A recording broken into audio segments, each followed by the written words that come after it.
Philosophy is the study of the fundamental aspects of life. It studies questions like, what is reality? How do we know what reality is?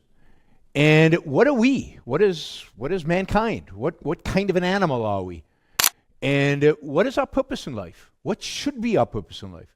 So it's descriptive in its metaphysics and epistemology about what is out there, how we know.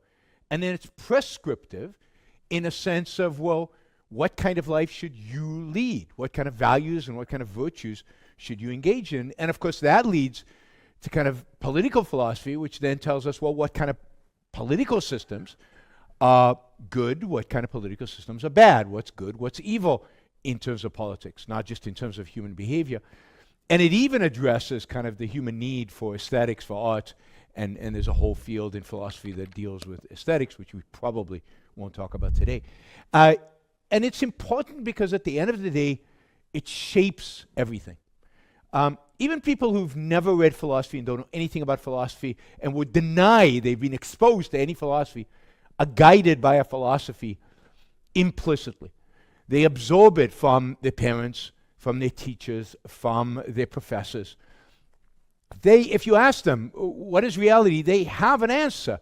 They might have never thought about it. They've just absorbed it. If you ask them, how do you know? They've got an answer. Again, they might not have thought about it, but they've got an answer because they've absorbed it from the culture around them. And certainly we know everybody out there has opinions about politics.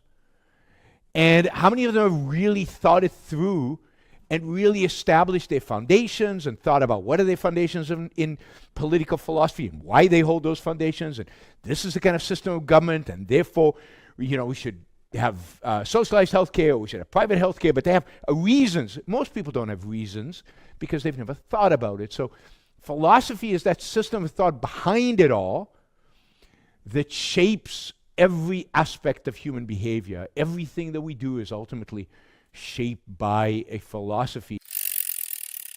Esse é o Atlas Help.